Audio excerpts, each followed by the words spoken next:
Continuando con la clase 11, veamos la rotación de un objeto rígido.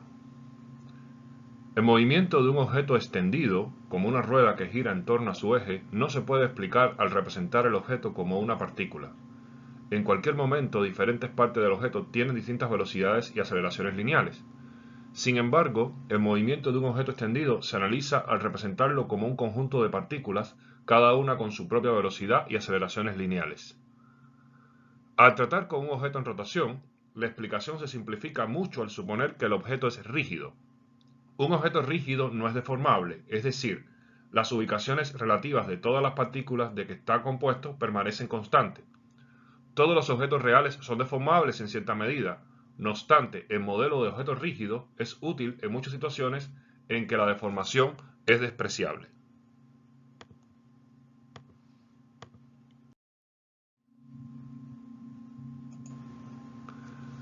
Analicemos un objeto que gira sobre sí mismo.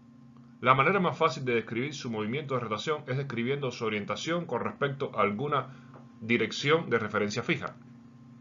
Conviene usar un ángulo medido a partir de una dirección de referencia como una medida de la posición de rotación o posición angular. La figura ilustra una vista desde arriba de un disco compacto o CD en rotación. El disco da vueltas en torno a un eje fijo perpendicular al plano de la figura que pasa a través del centro del disco en el punto O que representamos acá. Un pequeño elemento del disco modelado como una partícula P, que ubicamos acá, está a una distancia R fija desde el origen y gira en torno a él en un círculo de radio R. O sea, el punto P está acá, está a un radio R a partir del centro y va a rotar siempre siguiendo ese radio R. De hecho, vamos a tener que toda partícula en el disco va a experimentar un movimiento circular en torno a O. O sea, si eligiéramos otro punto cualquiera, por ejemplo, un punto que esté acá, el radio R va a ser mayor y siempre la partícula va a rotar con ese otro radio R. O sea, cada partícula que elijamos va a tener un radio R con respecto al origen y va a rotar con ese radio R durante todo el movimiento. Es conveniente representar la posición de P con sus coordenadas polares. Recuerden que las coordenadas polares son en función de R y θ, donde R es la distancia desde el origen a P y θ se mide contra las manecillas del reloj desde cierta línea de referencia, que en este caso va a ser esta, que estará fija en el espacio. Como pueden ver, o sea, para yo poner esto en coordenadas polares, yo tendría que tener una línea de referencia que está acá. Entonces, si yo elijo un punto cualquiera, yo puedo definir el movimiento de ese punto considerando el radio desde el centro hasta el punto y el ángulo en contra de las manecillas del reloj que se va a formar va a ser θ, como se indica aquí en esta figura. Como pueden ver, cuando P se desplazó de aquí a aquí, entonces yo tengo un ángulo θ, el radio se mantiene. Y como el radio se mantiene, es más sencillo hacer una descripción usando esas coordenadas polares. En la representación de coordenadas polares, el ángulo θ cambia en el tiempo, mientras R permanece constante. A medida que la partícula se mueve a lo largo del círculo desde la línea de referencia, que está unido a un ángulo θ igual 0, se mueve a través de una longitud de arco S, como se muestra acá. O sea, cuando la partícula P se mueve en el ángulo θ, va a describir un arco que va a tener las dimensiones de S. O sea, vamos a ver que el movimiento de la partícula P fue S, si seguimos aquí el movimiento que hizo el punto de manera lineal. Y vamos a ver que la longitud del arco S se va a relacionar con el ángulo θ de la siguiente manera. O sea, S va a ser igual a R por θ, lo cual quiere decir que θ va a ser igual a S sobre R. Fíjense que a medida que yo aumento R, S aumenta, lo cual es lógico. Si yo tengo un R mayor, si ubico otro punto acá en la esquina y tengo un R mayor, entonces S va a ser mayor. Tenemos que la longitud S recorrida es mayor que la longitud S recorrida cuando el punto está más cerca del centro. Por lo tanto, en esta proporción estamos considerando eso. Teta siempre va a ser el mismo. Si yo me muevo el mismo ángulo teta, con un R mayor tengo un S mayor. Si yo tengo un R menor, por ejemplo, si el recorrido fuera acá, tengo un R menor, tendría un S también bastante menor. Por lo tanto, esta proporción se va a cumplir.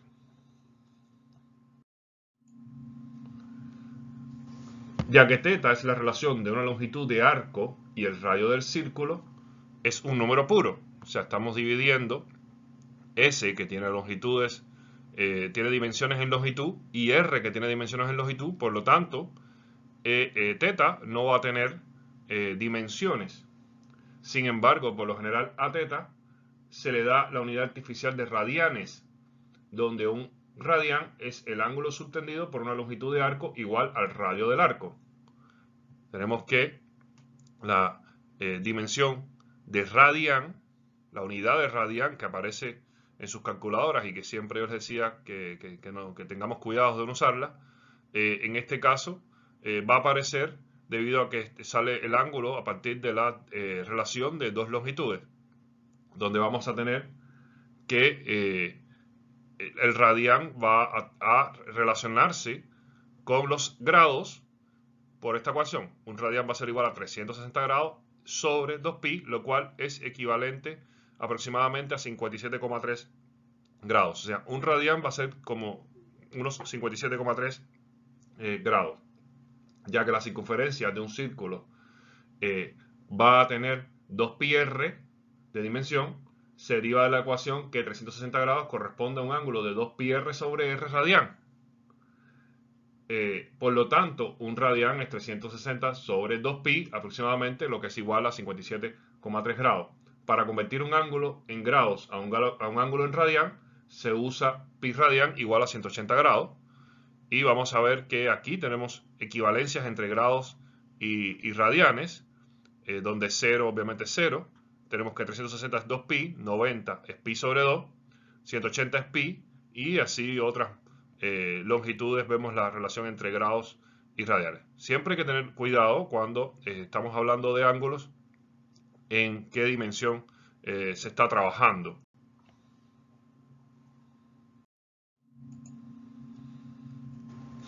Ya que el CD es un objeto rígido, a medida que la partícula se mueve a través de un ángulo θ desde la línea de referencia, cualquier otra partícula sobre el objeto da vueltas a través del mismo ángulo θ. En consecuencia, se puede asociar el ángulo θ con todo el objeto rígido, así como con una partícula individual, que permite definir la posición angular de un objeto rígido en su movimiento rotacional. Se elige una línea de referencia sobre el objeto, tal como una línea que conecte O y una partícula elegida sobre el objeto. La posición angular del objeto rígido es el ángulo θ sobre esa línea de referencia sobre el objeto, y la línea de referencia fija en el espacio, que con frecuencia se elige como el eje X.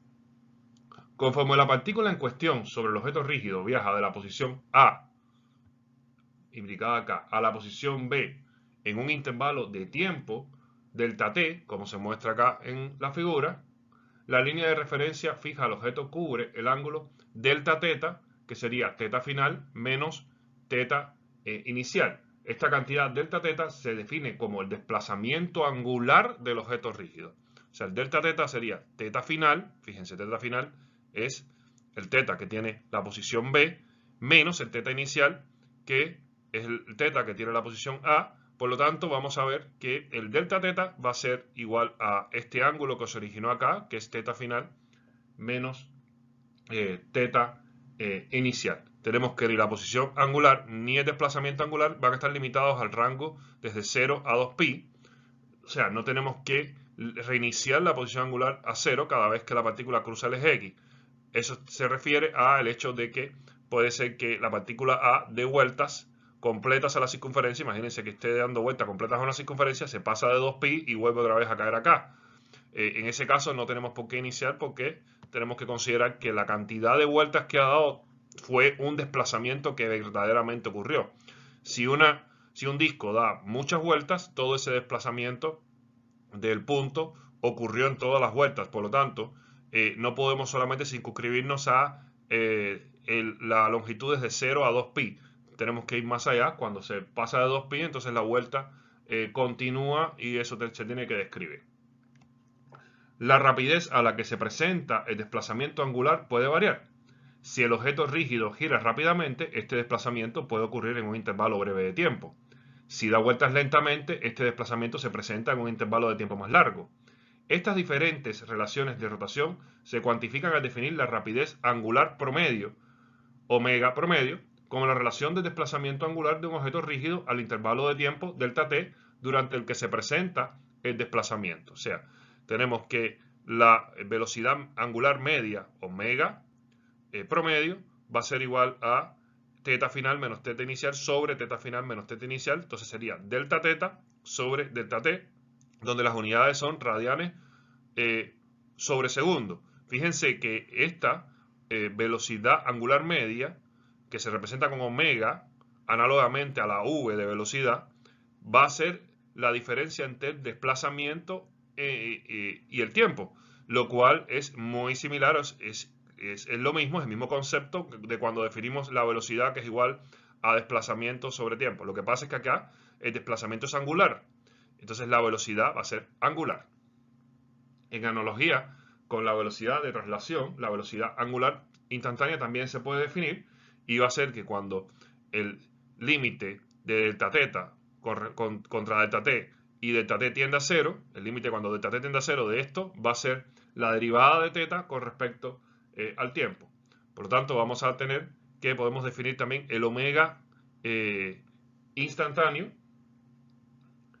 En este caso, podemos definirla también como la derivada del desplazamiento con respecto al tiempo. Lo mismo sucedía cuando definíamos la velocidad instantánea en el movimiento lineal. Tenemos que, por convenio, debemos considerar que el eje fijo de rotación es el eje Z y que omega va a ser positiva cuando teta aumente, que es el movimiento en sentido contrario del sentido del reloj, y negativo en caso contrario. O sea, omega va a ser positivo cuando nos movemos en sentido contrario al sentido del reloj y va a ser negativo cuando se mueve a favor de las manecillas del reloj.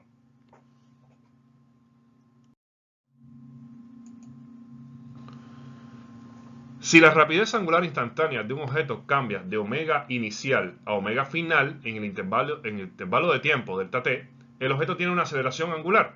La aceleración angular promedio, alfa promedio, de un objeto rígido en rotación se debe definir como la relación de cambio en la rapidez angular respecto al intervalo de tiempo delta t durante el que se presenta el cambio de la rapidez angular.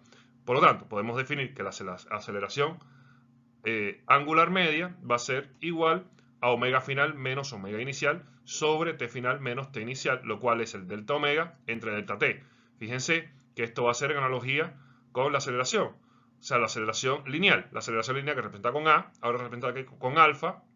En la aceleración lineal tenemos que va a ser la diferencia de velocidad con respecto al tiempo. Acá, la aceleración angular va a ser la diferencia de velocidad angular con respecto a la diferencia de tiempo. Y en analogía con la aceleración de traslación, la aceleración angular instantánea también se va a definir con el límite. El límite cuando delta t tiende a 0 de delta omega sobre delta t va a ser igual a la derivada de omega con respecto al tiempo. Por lo tanto, tenemos que la aceleración angular instantánea va a ser igual a la derivada de la velocidad angular con respecto al tiempo, lo cual es similar también a lo que veíamos en la aceleración lineal. En la aceleración lineal teníamos que era la derivada de la velocidad con respecto al tiempo. Las unidades de la aceleración angular va a ser radianes por segundo al cuadrado. Cuando un objeto rígido se mueve en rotación respecto a un eje fijo, cada partícula sobre el objeto da vueltas a través del mismo ángulo en un intervalo de tiempo determinado y tiene la misma rapidez angular y la misma aceleración angular. Es decir, las cantidades teta, omega y alfa caracterizan al movimiento rotacional de todo el objeto rígido, así como las partículas individuales en el objeto. La posición angular teta, la rapidez angular omega y la aceleración angular alfa son análogas a la posición traslacional x, la rapidez traslacional v y la aceleración traslacional a. Las variables teta, omega y alfa difieren dimensionalmente de las variables x, v y a solo por un factor que tiene la unidad de longitud. Vamos a ver que hay una analogía entre los valores de teta, omega y alfa con los valores de X, V y aceleración. Lo que pasa es que acá, como tenemos un movimiento circular, nos conviene usar las variables angulares, porque las variables angulares van a caracterizar a todas las partículas que se mueven en el mismo ángulo. O sea, si una partícula se mueve en el mismo ángulo y yo las caracterizo con las variables angulares, entonces yo tengo que la descripción es la misma para todas las que estén en el mismo ángulo. Sin embargo, no va a pasar lo mismo cuando yo hago la descripción con las variables de movimiento lineal. Con las variables de movimiento lineal, siempre que yo tengo una variación en el radio, el desplazamiento es distinto, por lo tanto la velocidad es distinta y la aceleración es distinta. Pongamos como ejemplo 3 puntos, un punto que esté más cercano, uno más alejado y uno al final. El que está más cercano, al recorrer el mismo radio, se desplaza menos distancia. Este se desplaza más distancia y este mayor distancia. Para poder llegar a este lugar, que es una distancia más grande acá y más grande acá, esta partícula tuvo que llevar mayor velocidad y mayor aceleración. Mientras que acá, con el movimiento angular, yo puedo decir que las tres partículas que están la más cerca, la más alejada y la más alejada de todas, van a tener los mismos valores de las magnitudes angulares. Y por eso es que conviene la descripción de estas magnitudes angulares por encima de las magnitudes lineales.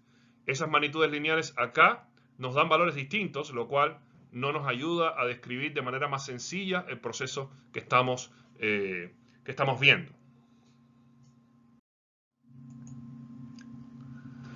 No se especificó hasta el momento dirección alguna para la rapidez angular y la aceleración angular.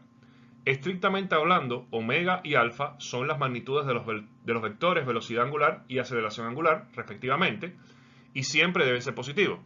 No obstante, porque se considera rotación respecto a un eje fijo, se puede usar notación no vectorial e indicar las direcciones de los vectores al asignar un signo positivo o negativo a omega y alfa. Para rotación respecto a un eje fijo, la única dirección que especifica el movimiento rotacional es la dirección a lo largo del eje de rotación. Por lo tanto, las direcciones de omega y alfa son a lo largo de este eje. Si una partícula da vueltas en el plano XY, la dirección de omega para la partícula es afuera del plano del diagrama cuando la rotación es contraria a las manecillas de reloj y hacia el plano del diagrama cuando la rotación es en sentido de las manecillas de reloj. Para ilustrar esta convención, es apropiado usar la regla de la mano derecha que se muestra en la figura. Cuando los 4 dedos de la mano derecha se enrollan en la dirección de rotación, el pulgar derecho extendido apunta en la dirección de omega. O sea, si yo estoy haciendo la rotación así, de esta manera, en contra de las manecillas de reloj, entonces coloco todos mis dedos simulando esa rotación y hacia donde me queda el pulgar está omega. En este caso, omega me queda hacia afuera. Si en cambio la rotación es a favor de las manecillas de reloj, entonces al yo colocar mis 4 dedos simulando esa rotación, el pulgar me queda hacia abajo, entonces la dirección de omega es hacia abajo. La dirección de alfa se puede obtener desde su definición alfa igual a derivada de omega con respecto a t. Esta está en la misma dirección de omega si la rapidez angular aumenta en el tiempo y es antiparalela a omega si la rapidez angular disminuye en el tiempo. O sea, a diferencia de omega, la dirección de alfa depende de si el cambio de omega es aumentando o disminuyendo. Si va aumentando, entonces tiene la misma dirección de omega, sea la que yo determiné con la regla, con esta regla de la mano derecha. Y si va disminuyendo el cambio, o sea, si la omega va disminuyendo a medida que pasa el tiempo, entonces va a tener sentido contrario hacia la dirección que habíamos definido para omega. Es importante para determinar la dirección de omega recordar que esta convención se hace con la mano derecha. No se puede hacer con la otra mano porque obviamente daría en sentido contrario.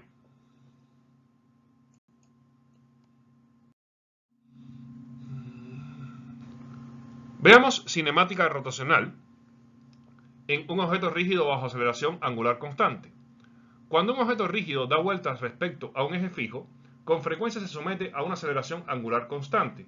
Por lo tanto, se genera un nuevo modelo de análisis para movimiento rotacional llamado objeto rígido bajo aceleración angular constante.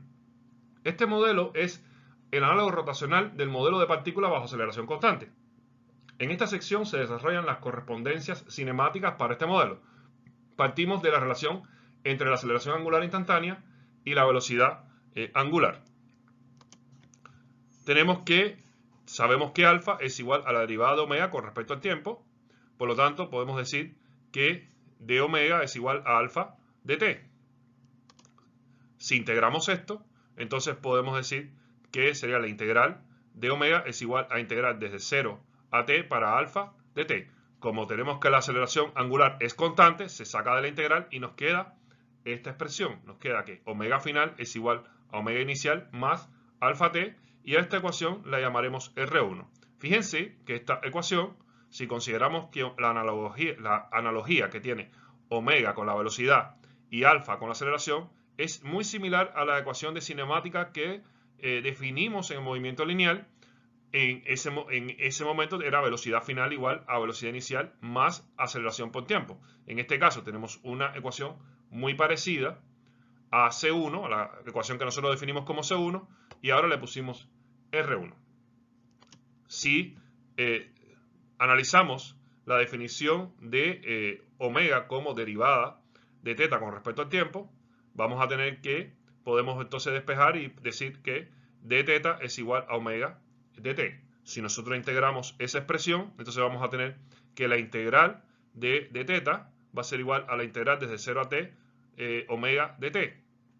Y si sustituimos la ecuación que estaba arriba, podemos entonces colocar acá la integral de 0 a t de omega i más alfa t de t, lo cual nos da que teta final va a ser igual a teta inicial más omega i t. Al sacar la integral de omega i de t nos da omega inicial t más un medio de alfa t cuadrado, ya que aquí tenemos la alfa que es constante y la integral de t de t es t cuadrado sobre 2. Por lo tanto, tenemos esta expresión que vamos a llamar R3. La llamamos R3 porque si podemos ver, es muy parecida a la ecuación de cinemática que nosotros definimos para el movimiento lineal como C3. En esa ecuación teníamos que la posición final era igual a la posición inicial más velocidad por t más un medio de aceleración t cuadrado. Aquí, como podemos ver, sucede lo mismo pero con las cantidades angulares. Tendríamos que teta final igual a teta inicial más omega inicial t más un medio de alfa t cuadrado, donde acá tenemos las magnitudes, las variables que se definen en movimiento angular, pero la ecuación es idéntica a la ecuación que teníamos para cinemática en un movimiento lineal. Si eliminamos el tiempo de las ecuaciones R1 y R3, o sea, combinamos las ecuaciones R1 y R3 eliminando el tiempo, o sea, cambiando, sustituyendo, despejando el tiempo acá y sustituyéndolo acá, podemos llegar a esta expresión que la vamos a definir como R4, y fíjense que es una expresión muy similar también a la ecuación de cinemática que nosotros determinamos como C4, y nos dice que omega final al cuadrado es igual a omega inicial al cuadrado más 2 alfa por teta final menos teta inicial. Es muy similar a la ecuación que teníamos definida como v cuadrado igual v inicial al cuadrado más 2 aceleración por posición final menos posición inicial. Fíjense que es una ecuación también análoga a las ecuaciones de cinemáticas que habíamos definido. Y si eliminamos alfa de las ecuaciones R1 y R3, o sea, eliminamos alfa, despejamos alfa acá y sustituimos acá, entonces vamos a tener que obtenemos esta ecuación que vamos a llamar R2, que sería teta final igual a teta inicial más un medio por omega inicial más omega final por t. También es una ecuación análoga a la ecuación de cinemática que nosotros definimos como C2. Por lo tanto, vemos que cuando queremos sacar las ecuaciones de cinemática, en el caso particular de que la aceleración angular sea constante, llegamos a ecuaciones muy parecidas a las ecuaciones cinemáticas que definimos cuando la aceleración lineal es constante. Esa analogía la podemos ver en esta tabla. O sea, si vemos con detalle esta tabla, veremos que aquí están las ecuaciones de movimiento translacional, donde están las ecuaciones de cinemática a la aceleración constante C1, C2, C3 y C4. Y acá podemos ver las mismas ecuaciones, pero para el movimiento angular. Fíjense que acá donde estaba X, ahora está teta, donde estaba V, ahora está omega, donde estaba A, ahora está alfa, pero las ecuaciones son las mismas. O sea, las ecuaciones de cinemática que conocimos hace bastante rato. Ahora las tenemos en movimiento angular. Son las mismas, pero con las nuevas variables análogas angulares.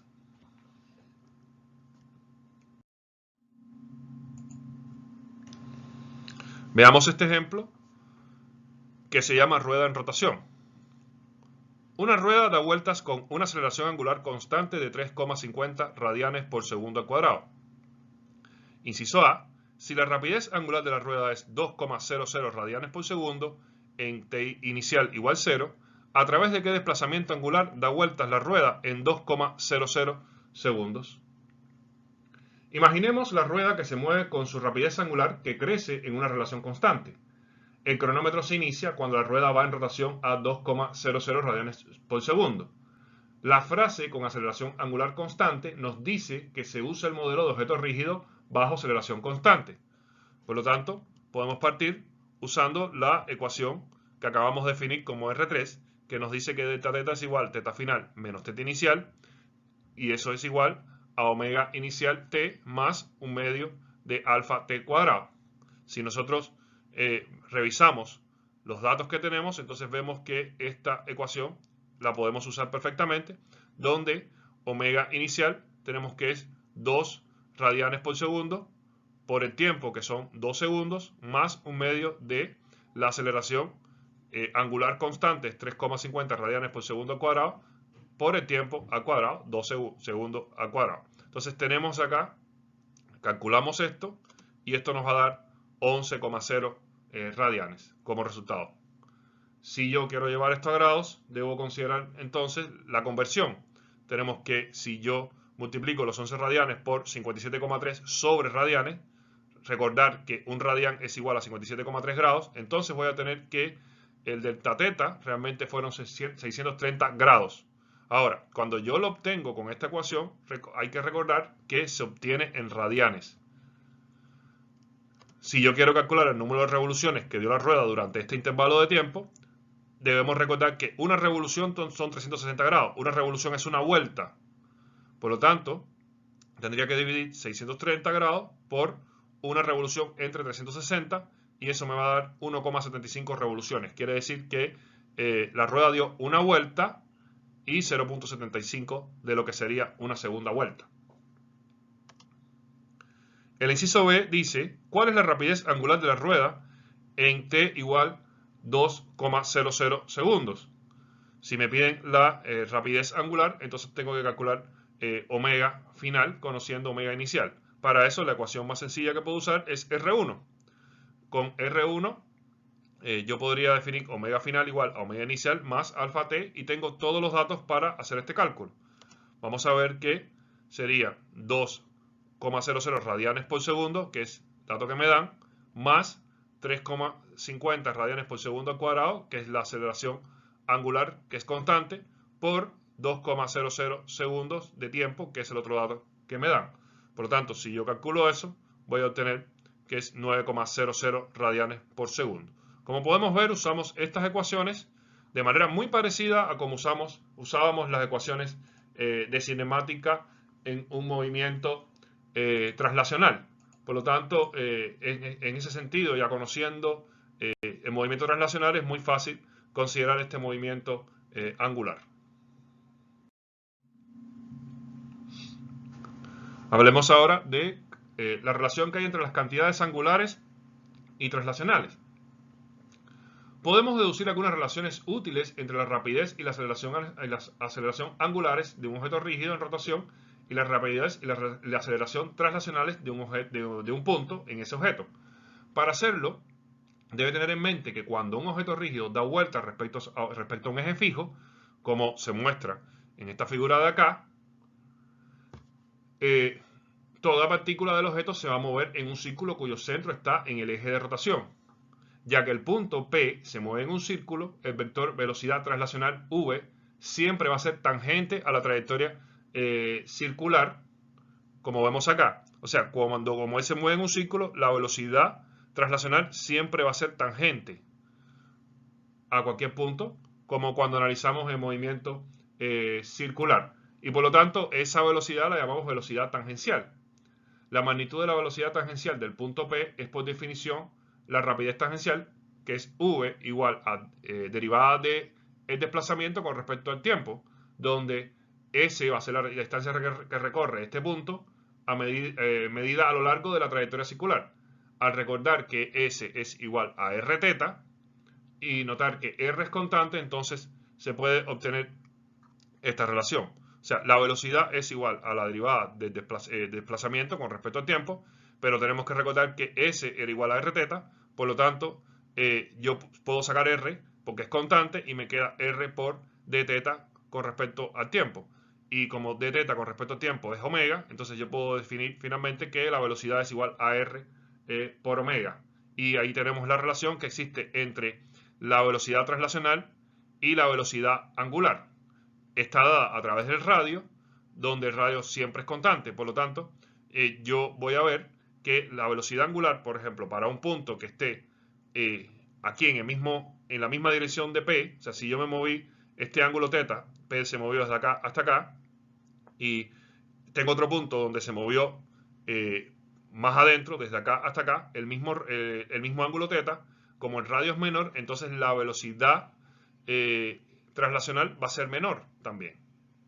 Por lo tanto, esta relación me da una claridad de que omega va a estar fija cuando se esté moviendo un ángulo, pero velocidad no. La velocidad va a depender del radio. La velocidad de las partículas que estén más adentro va a ser menor que la velocidad de las partículas que están más afuera. Y eso se relaciona a través del radio.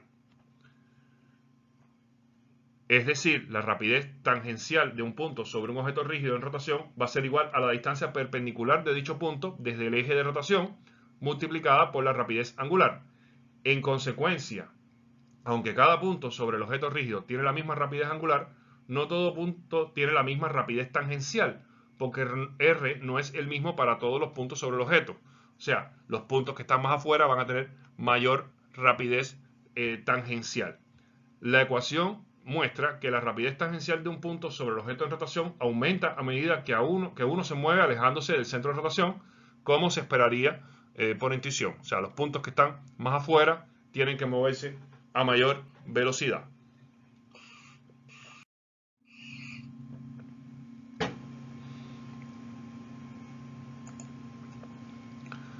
La aceleración angular del objeto rígido en rotación se puede relacionar con la aceleración tangencial del punto P al tomar la derivada del tiempo de v. Tenemos que la aceleración tangencial va a ser igual a la derivada de la velocidad con respecto al tiempo, pero sabemos ahora que la velocidad se relaciona con la velocidad angular por r omega. Entonces sería la derivada de r omega con respecto al tiempo, y como r es constante sale de la derivada, entonces me queda r por derivada de omega con respecto al tiempo, y la derivada de omega con respecto al tiempo sabemos que es alfa. Por lo tanto, la aceleración tangencial va a ser igual a r por alfa. Tenemos que la componente tangencial de la aceleración de traslación de una partícula que experimenta un movimiento circular va a ser igual a la distancia de la partícula al eje de giro multiplicada entonces por la aceleración angular. Es decir, la componente tangencial de la aceleración se puede relacionar con esta ecuación, ¿verdad? Lo cual nos está mostrando que también, como vimos en el caso de la velocidad angular, aunque tengamos una aceleración angular constante, la aceleración tangencial no va a ser constante porque va a estar relacionada a través del radio. Y va a depender también de si la partícula está más afuera o está más adentro. Si la partícula está más afuera va a tener que tener mayor aceleración tangencial que si la partícula está más adentro. Eso se puede ver en esta ecuación. O sea, podemos mantener un alfa, una aceleración angular constante, pero eso va a originar que la aceleración tangencial va a ser distinta para cada punto que va a estar en esta línea según la cercanía que va a tener ese punto con respecto al origen. Previamente vimos que un punto que se mueve en una trayectoria circular se somete a una aceleración radial AR dirigida hacia el centro de rotación y cuya magnitud es la de la aceleración centrípeta v cuadrado sobre r, ya que v es igual a omega r para un punto P en un objeto de rotación. La aceleración centrípeta en dicho punto se puede expresar en términos también de rapidez angular. si tenemos que aceleración centrípeta es igual a v cuadrado sobre r, entonces lo que podemos hacer es sustituir v por r omega, como hicimos acá, pero ahora va a ser r omega al cuadrado sobre r. Si yo cancelo, sería r cuadrado, omega cuadrado sobre r cuadrado con r me queda r y omega al cuadrado. Entonces me queda que la aceleración centrípeta va a ser igual a r omega al cuadrado. Si recuerdo la definición de aceleración total que vemos representada acá en esta figura, recuerden que la aceleración total tenía la componente de aceleración tangencial, que fue la que hallamos acá, y la aceleración radial, que es la que acabamos de hallar acá. Entonces me queda que la aceleración total es aceleración tangencial más centrípeta. Y para yo hallar eso, tengo que acordarme de este triángulo rectángulo que tenemos acá. Y se recuerden que al ser hipotenusa, la aceleración de las dos aceleraciones tangencial y radial se determina como a al cuadrado igual a tangencial al cuadrado más ac al cuadrado, lo cual nos dice que la aceleración va a ser igual a raíz cuadrada de a tangencial al cuadrado más aceleración centrípeta al cuadrado. Si yo sustituyo el valor de la aceleración tangencial, que es r alfa, y la aceleración centrípeta, que es r omega al cuadrado, voy a obtener que sería acá r alfa sería r cuadrado alfa al cuadrado, porque es a al cuadrado, y en la aceleración centrípeta obtendría r cuadrado omega a la 4. Como r al cuadrado está repetido en los dos lados, entonces sale de la raíz y me queda r por raíz cuadrada de alfa al cuadrado más omega a la 4. Entonces, si yo quiero sacar la aceleración translacional total de un punto que esté ubicado acá, lo podemos obtener a partir de esta relación. Recuerden que hay que considerar que en el movimiento de rotación tenemos aceleración tangencial, que fue la que vimos acá, y aceleración centrípeta, que fue la que vimos acá.